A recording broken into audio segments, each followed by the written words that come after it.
We come from the fire, living in the fire. Go back to the fire, turn the world around.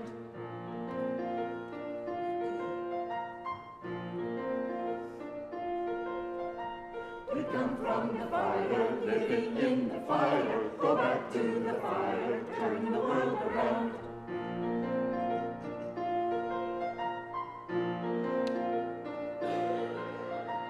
We come from the fire, living in the fire. Go back to the fire, turn the world around.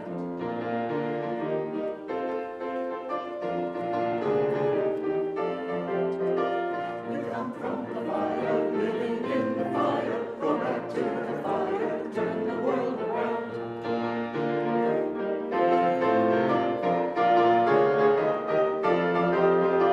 We come from the mountain, living in the mountain. Go back to the mountain, turn the world around. We come from the mountain, living in the mountain. Go back to the mountain, turn the world around. We come from the mountain, living in the mountain. Go back to the mountain, turn the world around.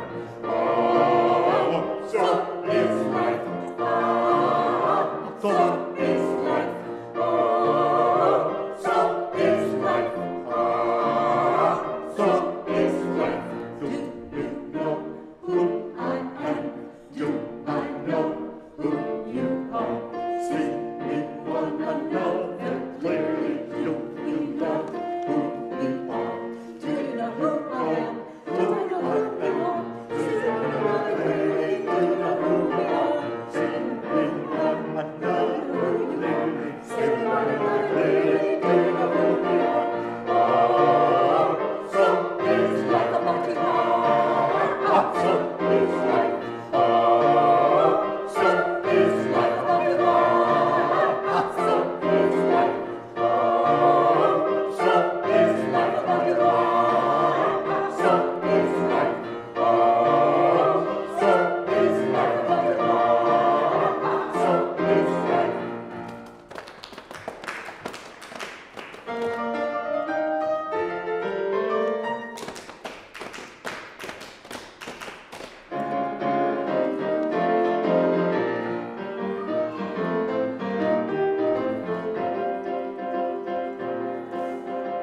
Water make the river, river wash the mountain. Fire make the sunlight, turn the world around.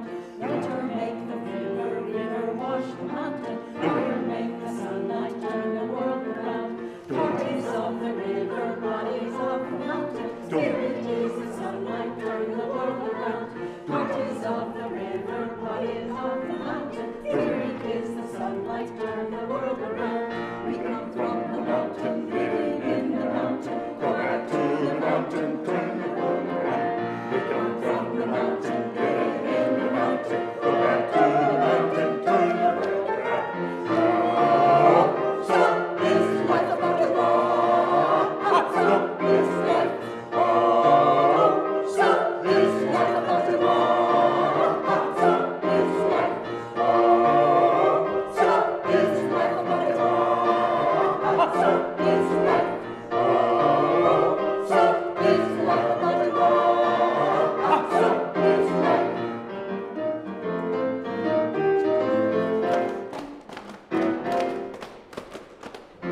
So is life.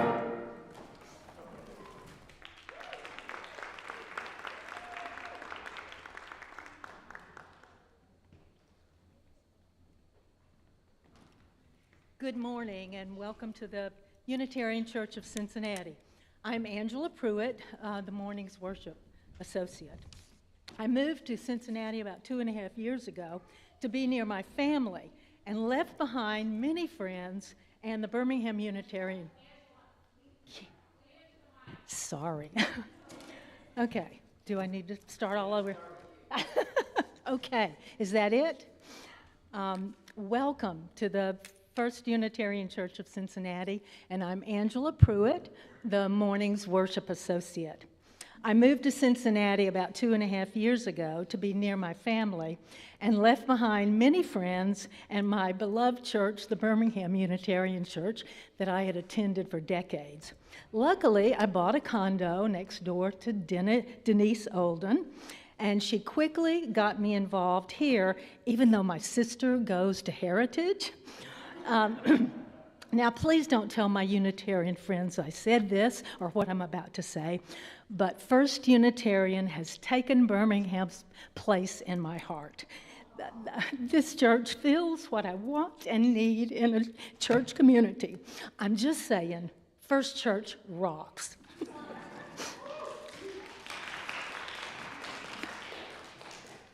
Our church is a place where you're free to be you. So bring your entire self, your questioning mind, your expansive heart to this beloved community.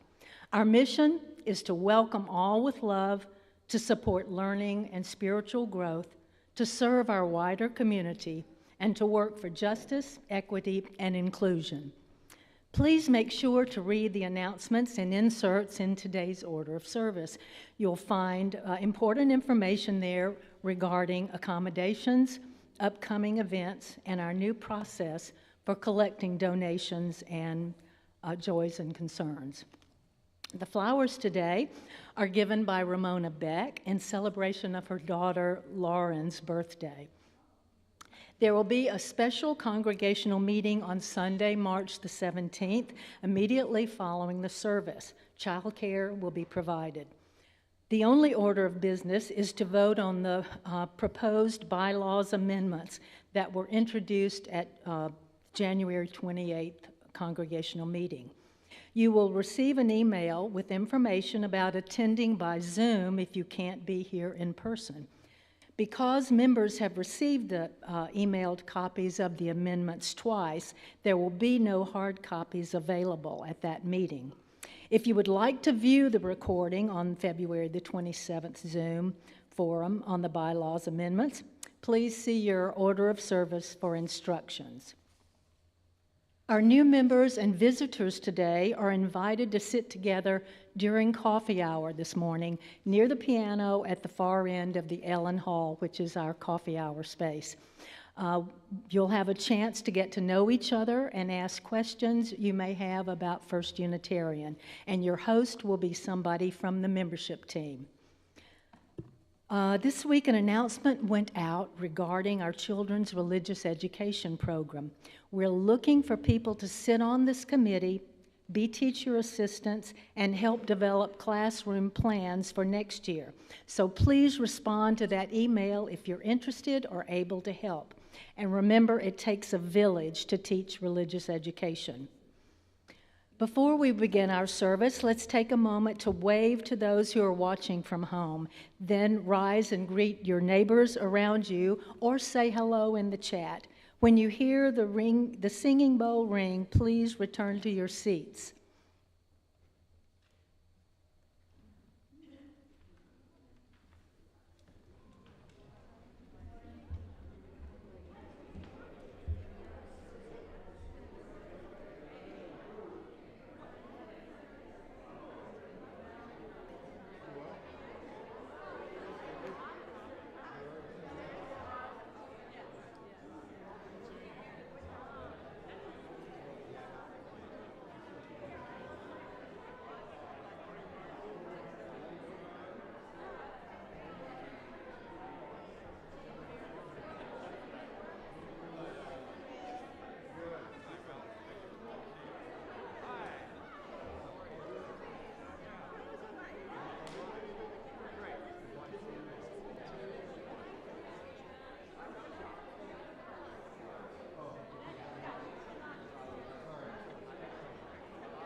and Lynn Martin will come and light our chalice this morning.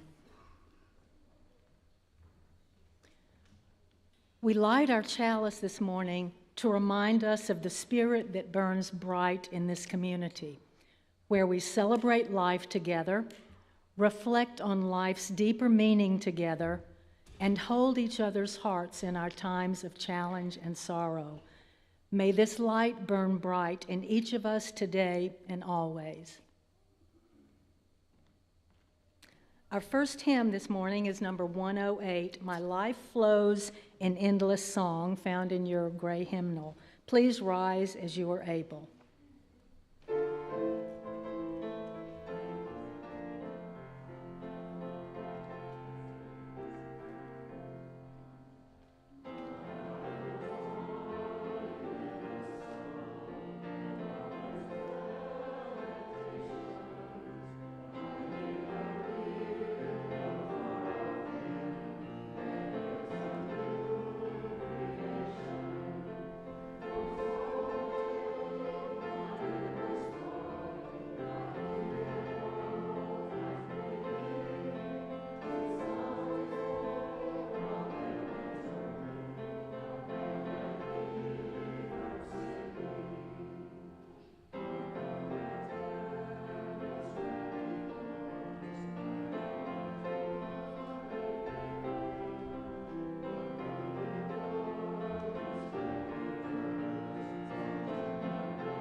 Our message for all ages this morning is entitled Ruby Finds a Worry by Tom Percival and will be read by Molly Gillespie. Good morning. This morning we're going to read Ruby Finds a Worry. Has anybody worried before? Yeah, a little bit. Do sometimes the worries get out of control? Sometimes for me they do. They keep me up. I think too much. And this is about a girl who has a similar problem. Ruby loved being Ruby. She loved to swing up high, and she loved to explore wild, faraway places. Sometimes she even went all the way to the very bottom of the garden. Ruby was perfectly happy until one day, she discovered a worry. It wasn't a very big worry. In fact, it was so small at first that Ruby hardly noticed it. But then the worry started to grow. Each day, it got a little bit bigger. It just wouldn't leave her alone. It was there at breakfast, staring at her over the cereal box. And it was still there at night when she brushed her teeth. The funny thing was that no one else could see Ruby's worry, not even her teacher. So Ruby pretended she couldn't see it either. She tried to carry on as if everything was normal, but it just wasn't. The worry was always there, stopping her from doing the things that she loved. Ruby wondered if the worry would ever go away. What if it didn't? What if it stayed with her forever? Ruby didn't realize it, but she was doing the worst thing you can do with a worry. She was worrying about it. Now the worry was enormous. It could barely fit in the kitchen at dinner time. It filled up half of the school bus and took up whole rows at the movie theater. The worry became the only thing that Ruby could think about, and it seemed like she would never feel happy again. Then, one day, something unexpected happened. Ruby noticed a boy sitting alone at the park. He looked how she felt, sad. And then she noticed something else, something hovering next to him. Could it be? What do you think? A worry. He's got his own worry. It was. Ruby realized that she wasn't the only person with a worry after all. Other people had them too. She asked the boy what was on his mind, and as he told her, the strangest thing happened. His worry began to shrink. Then Ruby did the best thing you can ever do if you have a worry. She talked about it. And as the words tumbled out, Ruby's worry began to shrink until it was barely there at all. Soon, both of their worries were gone. Finally, Ruby felt like herself again. Of course, it wasn't the last time she ever had a worry. Everyone gets them from time to time. But now she knew how to get rid of them. They never hung around for long. The end.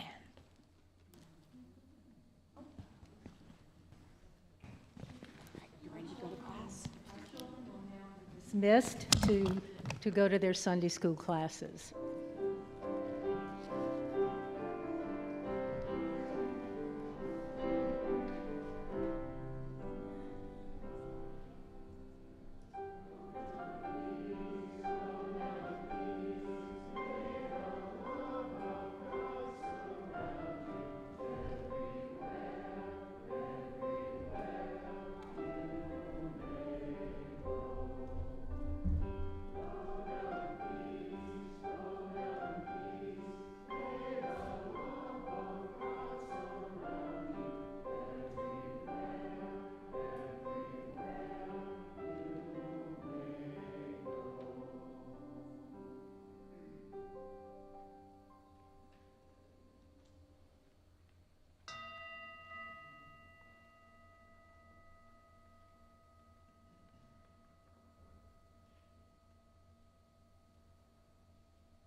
My pronouns are she, her. Beth Lutz, that didn't come through quite as loudly. And I'm one of the members of the Stewardship Committee, and I'm here to talk to you about the kickoff of our annual pledge drive. Our theme this year is Yes and it comes from the world of improv. I and our other members are dressed like improv.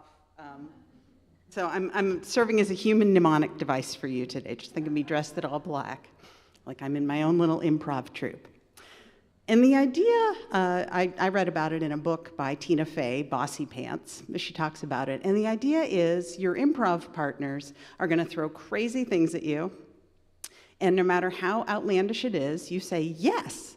And then you add something to it. So I might be in an improv troupe and someone would say, I can't believe how hard it's raining. Well, it's not really raining. But I would say, oh, yeah. And I can't believe it's actual cats and dogs. And that's the and part. You take yours and add to it. We think it applies very well to stewardship. Yes, we are a liberal religious haven sustained by tradition, boldly seeking justice and gently transforming lives through deeds great and small. And it costs money to have a professional staff and keep the lights on. Maybe you've answered something other than yes and in the past. I know I have. I've said no, but. No, I'm not contributing money, but I'm volunteering. Or yes, but. Yes, I know it's important, but I can't afford to give enough to make a difference, so I don't think it really matters. Well, I'm here to tell you that yes, your financial contributions are needed, and it will take all of us working together to help reach our goals. Yes, we are thrilled to have Alex as a developmental minister, and a fully staffed church will help us to better focus on developmental ministry goals, and that will require a larger increase in operating expenses than we have seen in past years. How much? 17%, or $56,000 more than was pledged last year. Yes, we acknowledge that is a bold objective, and we feel confident we can achieve it. I'll pull up my slide. So, yep, if you can hit. So this pie chart up here shows the breakout of our member households. We have 160 member households. There's 87 active pledgers in the blue. There's 32 paused pledgers. So those are households that are very active in our community and who haven't pledged in the past few years. There's 30 households that are less active in the community right now. And we have 11 new member households, which is exciting. So if you're an active member of our congregation, you're up here somewhere on this pie chart. To the 87 families who are active pledgers, thank you. It's because of your contributions that we've been able to accomplish everything we've done in recent years. And we're not asking you to take on this increase alone. And to the 11 new member households, welcome. We are so glad you're here with us.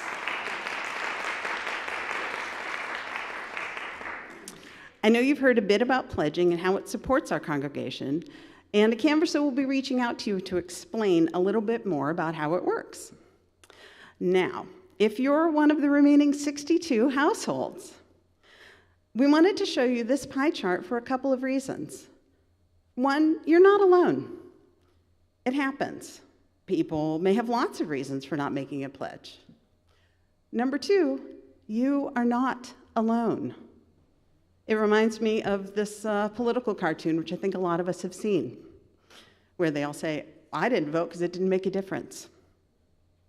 You may have told yourself that your contribution wouldn't make much of a difference.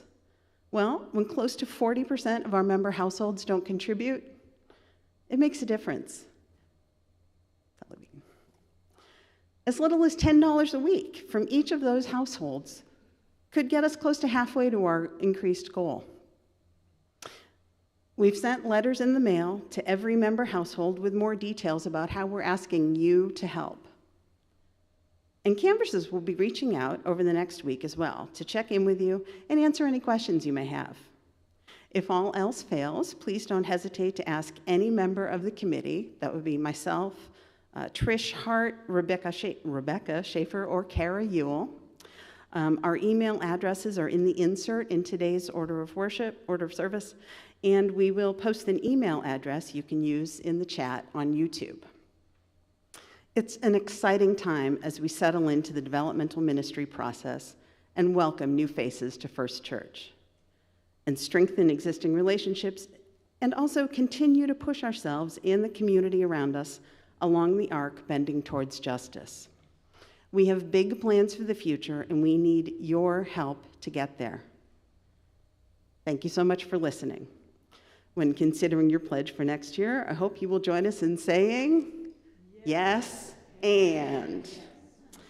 Now I would like to introduce Ellen Wathan, who will be sharing her testimony about what First Church means to her.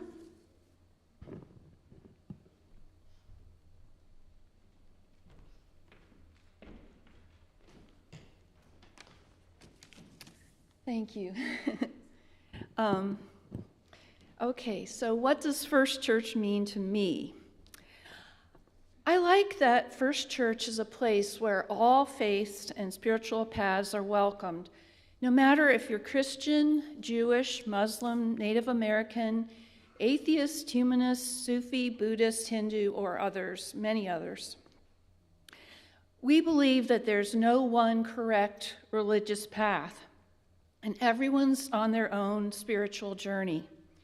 The idea that we accept and gain knowledge from all religions feels right and good to me. Furthermore, First Church affirms my belief that we have a moral responsibility to social justice and our fellow human beings, many of whom are suffering. There are many ways that First Church supports social justice. Every month, First Church has a Share the Plate where we donate Sunday donations to a worthy group. Our Earth Care team encourages us to recycle and care for our planet. In Alex's book discussion of A People's History of the United States, we've been learning ways that oppressed people have been harmed by U.S. policies. Also, since I've retired, I've been able to volunteer at the Shiloh Food Bank and at the South Avondale Elementary School. And finally, being a member of the Open Hearts team has taught me much about racism, classism, and LGBTQ+ issues. I like that First Church supports social justice and caring for people and the environment. Additionally, I like that First Church voted to adopt the 8th principle, which states that we are, quote, working to build a diverse, multicultural, beloved community by our actions that accountably dismantle racism and other oppressions, unquote. I like that First Church is inclusive and values multiculturalism. I feel that we Unitarians are working to build a better world. My personal idea of God is that God is beauty. And I look around First Church and I find so much beauty here. The Sunday music, the eager faces of the children, the woodwork, and the stained glass windows in the sanctuary, and the smiles of the ushers when they greet me, and the greetings and hugs of my friends. I look around and I find beauty all over this church. Unitarianism at First Church is both inward and outward. Alex is helping us with breathing, meditation, and thoughtful questioning sermons where we look inward and find our conscience. As well, Unitarianism wants us to look outward and find ways to help people. I like that First Church wants me to practice my spirituality in both inward and outward ways. Finally, I love that there is so much joy at First Church. When I see the children playing together, when I sit down with a heaping plate of food at the first Sunday potlucks and enjoy a meal with my community and with my husband who loves the potlucks. When I help the children make crafts at the holiday hoopla or play games with the children at the game day, I feel joy. I also feel joy every Sunday when I hear Jera and the choir or the house band play vibrant music, and when I get to sing beautiful hymns from the hymnal. There's so much joy here in this church. I like that everyone at First Church is valued and we are all okay. We are all welcomed to be our true selves. We do not have to hide anything. We are not alone. So here's a question. Has First Church made my life better? And the answer is yes. And I feel safe and loved and whole. And I want to support this church so that it will continue to enrich my life and so many others. Thank you.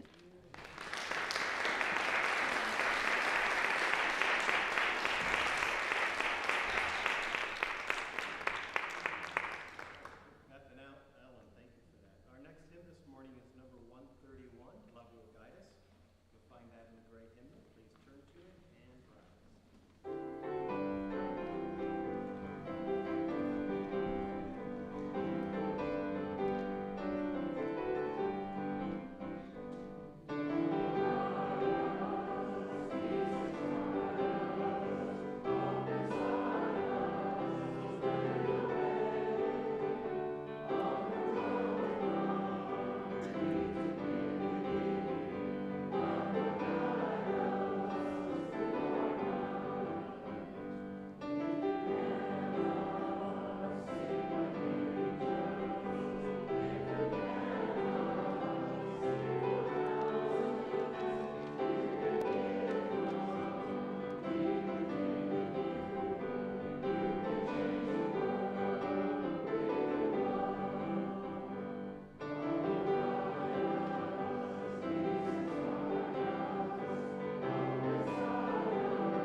So I realize we didn't do a sound check, but it sounds like we're good. Awesome.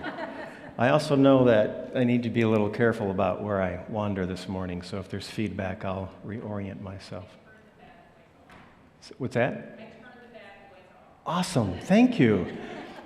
It's wonderful to have a tech crew every Sunday morning that can make this all happen.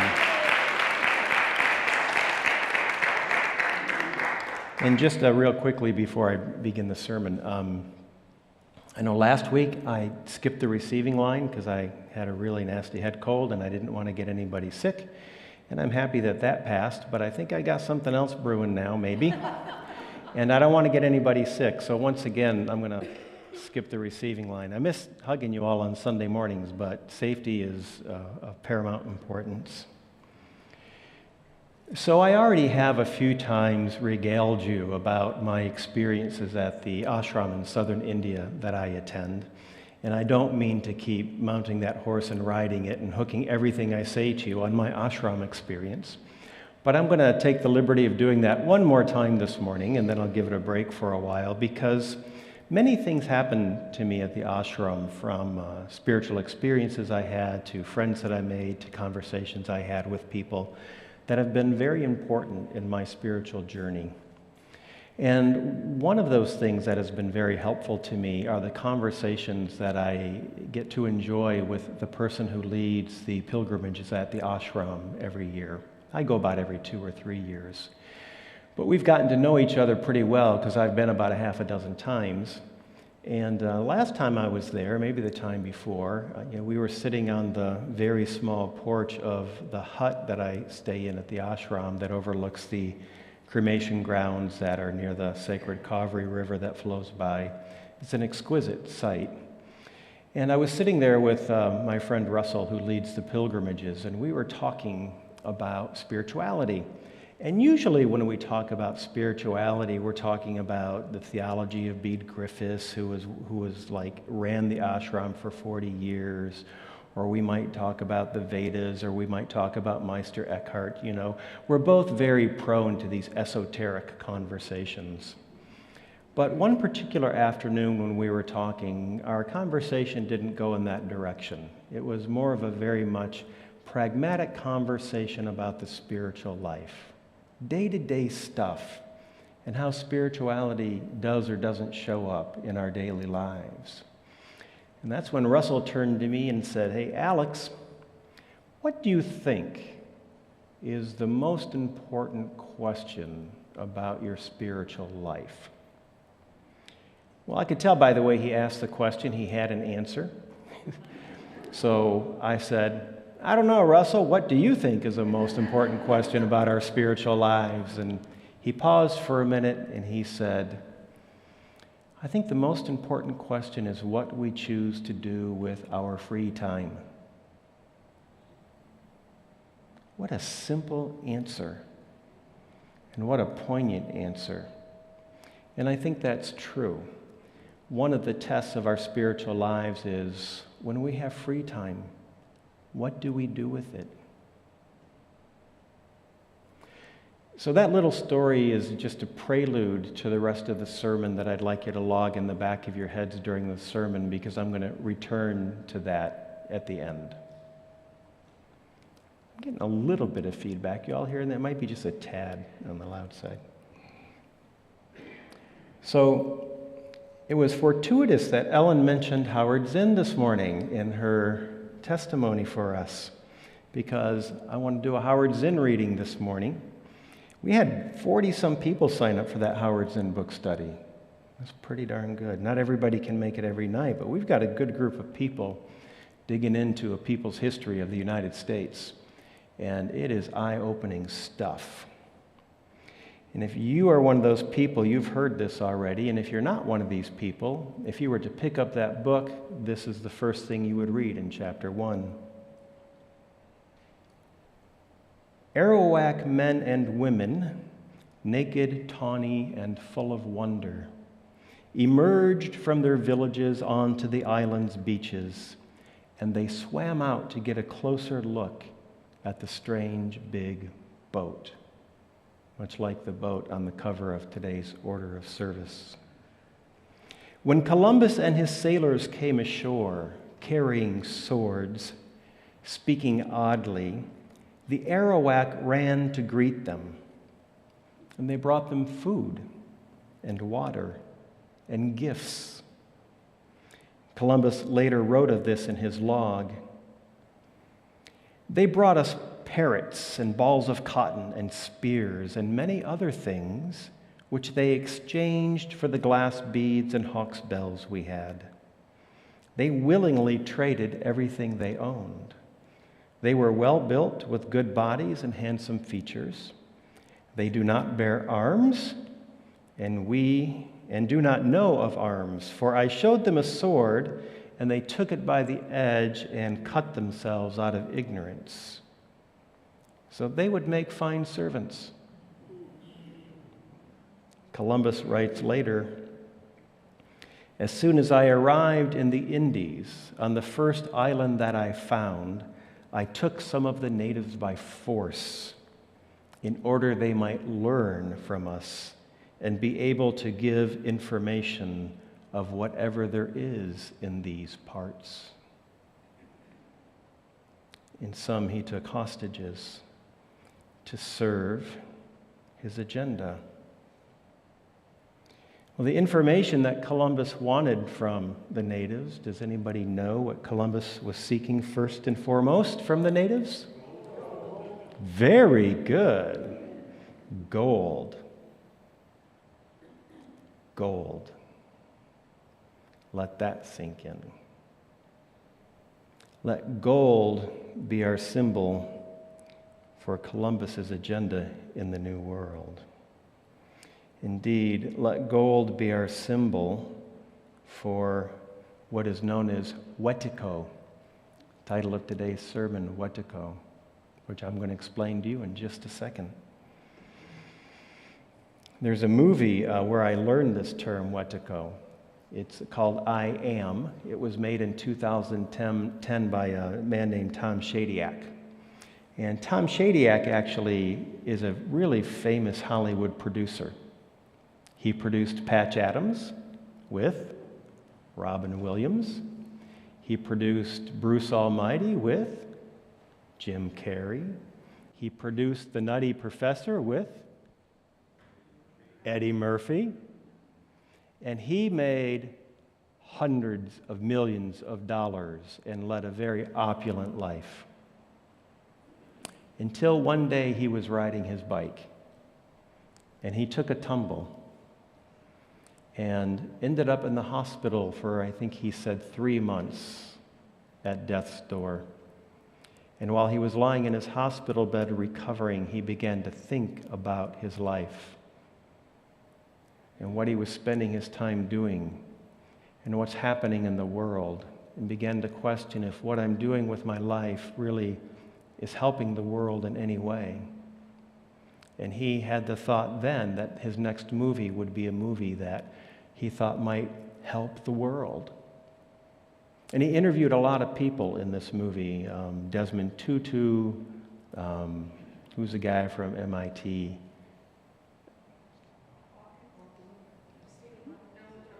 Noam Chomsky, thank you. I'm having a brain moment there. Desmond Tutu, Noam Chomsky, a bunch of people like this. And one of the people he interviewed was Thom Hartmann. Some of you might know who Thom Hartmann is. And Thom Hartmann's the one who introduced this term, Wetiko. And so what Tom Shadyac was trying to do in that movie, he wanted to ask people, what's going wrong in the world? And he also wanted to come up with an answer. And what's the solution? And hence the name of the movie, I Am. That's what I Am means to him.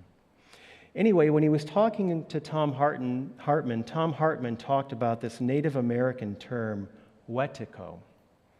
And he says it wasn't long after the Europeans landed on the shores of the Americas that the native people diagnosed the Europeans with Wetiko. And in his book, Dispelling Wetiko, Breaking the Curse of Evil, Paul Levy describes Wetiko like this. Native American mythologies portray the mythical figure of Wetiko as a cannibalistic spirit who embodies greed and excess and can possess human beings. The Wetiko indeed once was a human being, but its greed and selfishness have transformed it into a predatory monster.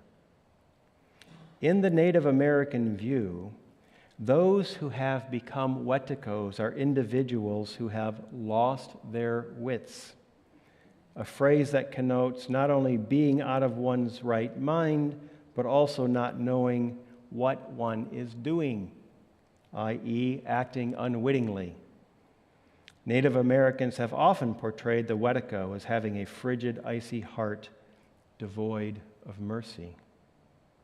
Like cannibals, those taken over by Wetiko consume the life force of others, human and non-human, for private purpose or profit.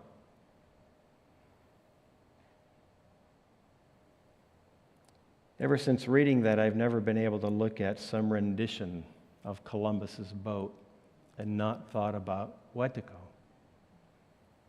or read about Columbus's search for gold and not thought about Wetiko.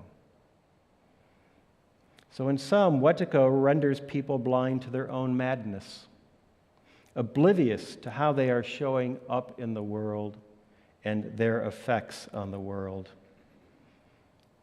And because people are blind to this, people tend to act against their own self-interest when they are infected with Wetiko.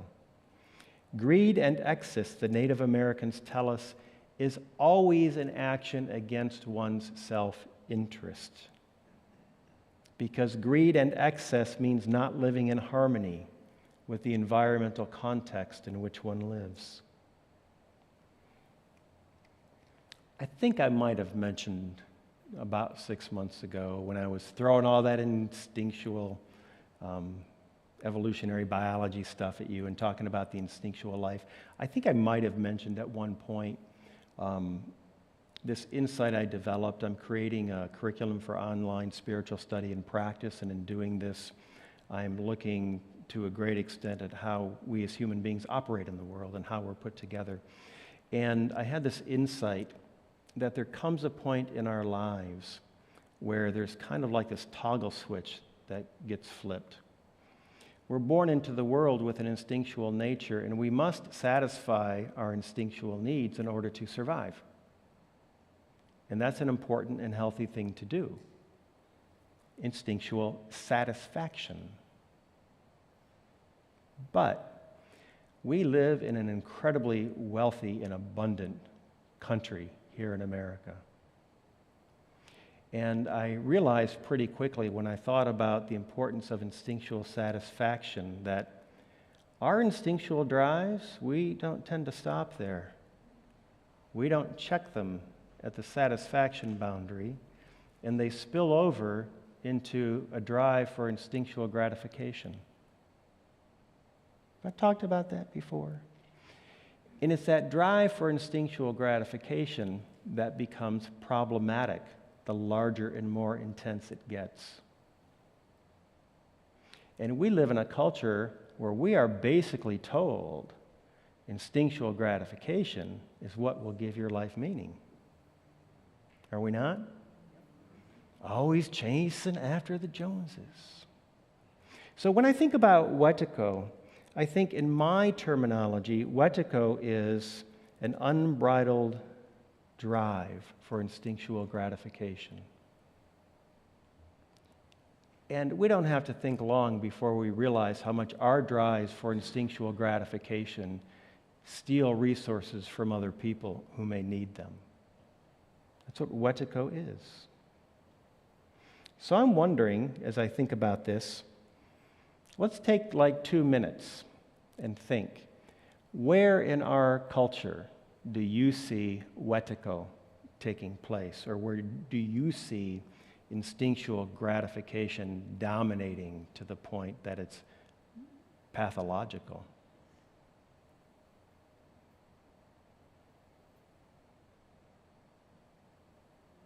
Where do we overindulge?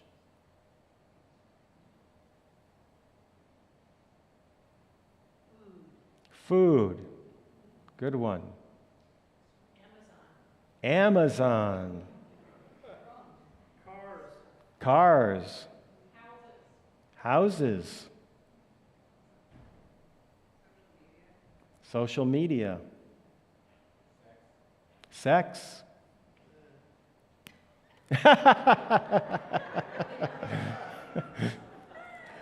You ever see Annie Hall? Annie Hall's got this great scene. Okay, I'm off script. Annie Hall's got this great scene, this 1970-ish Woody Allen flick, and he's dating Annie, and they're in a relationship, and they both go to see their therapist, and they're both in their therapist's office, and there's a split screen, and she says something to her therapist is like, all he ever thinks about is sex. Sex, 2-3 times a week. I got to have sex with this guy. And Woody Allen on the split screen is like, we never get to have sex 2-3 times a week. What is that? We don't get to have sex but 2-3 times a week, So it all depends on where you draw that line, right? What else do we overindulge in for gratification purpose? What else is Wetiko? Clothes. Sports. Screens. Oh, screens. How about your 401k? Can it ever get big enough? Never. Yeah. Depends on where you draw the line, right? Yeah. It does depend to a great extent on where we draw the line, but I think in our culture, most of us aren't aware that we tend to draw the line far past instinctual satisfaction needs.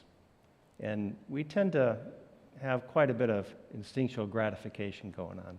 I think we are the Wetiko culture. And as I was thinking about where I wanted to go with this theme today, I ran across an article entitled Mass Media, the Wetiko Virus and the Future of Humanity by a woman whose name I'm not going to be able to pronounce well, but it's Tanja Andrzejczyk Weschler. And she's the founder of Our Humanity Matters, and she wrote this: "We have forgotten humanity is defined through our interactions with each other and the non-human world. It is only when we understand and continuously find ourselves in an unsuspended flux of connectivity and relationship that we can be freed from the matrix of commodification and consumption that is projected by modern media."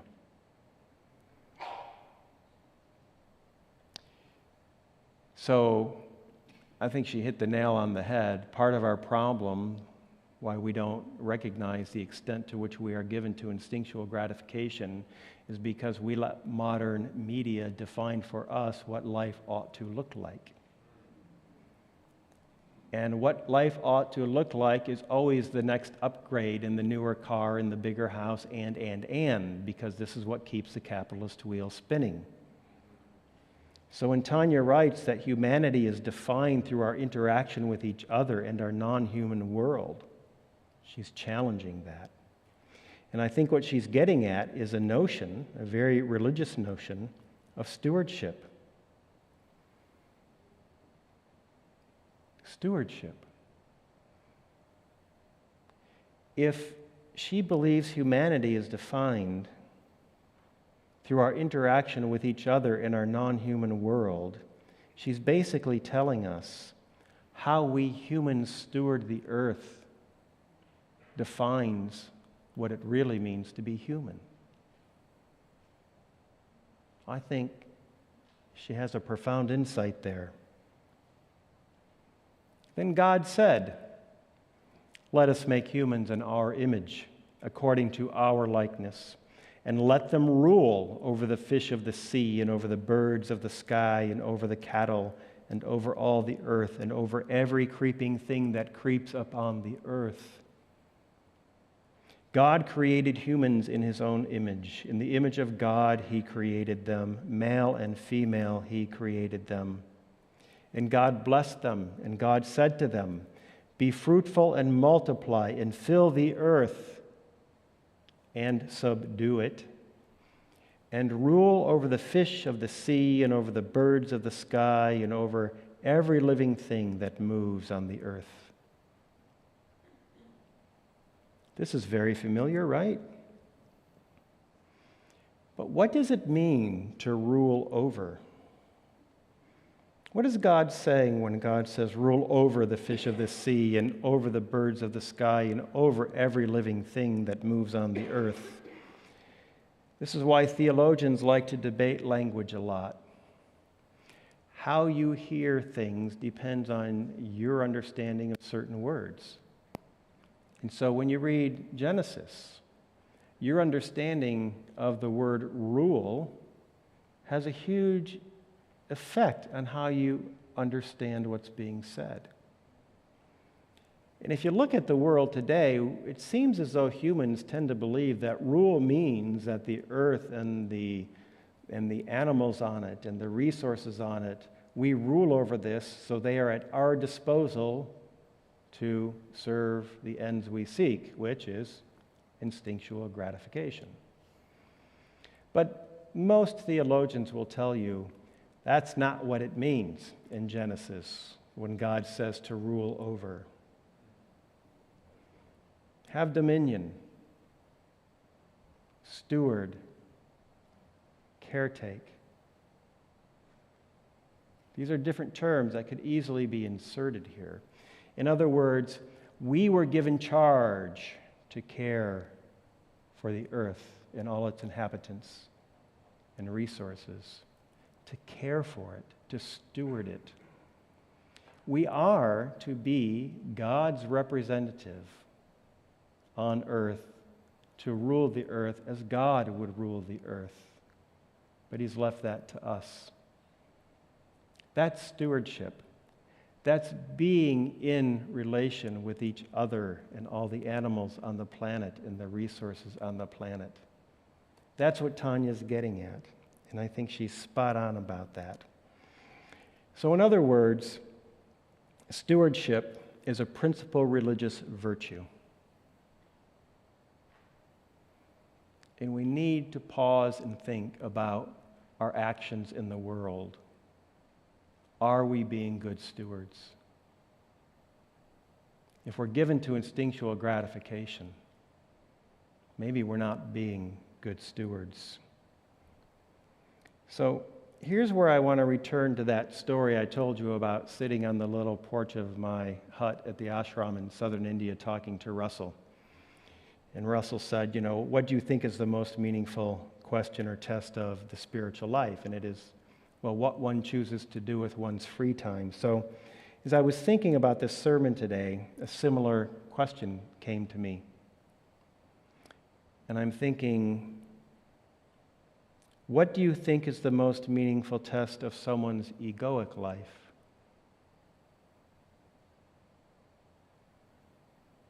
And I think the most meaningful test is what one chooses to do with one's abundance. After your instinctual satisfaction needs have been satisfied, those requirements for you to secure yourself in the world, to the extent that you can accumulate further resources, you're in the realm of instinctual gratification. And those resources are your abundance. It's the more than you need to secure your life. And I think what we choose to do with that is a great test of our egoic lives. So here's the rub of this morning's sermon. If those of you who need a thesis statement,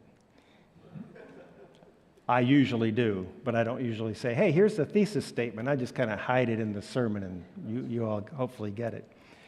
The antidote to Wetiko is generosity. The antidote to Wetiko is generosity.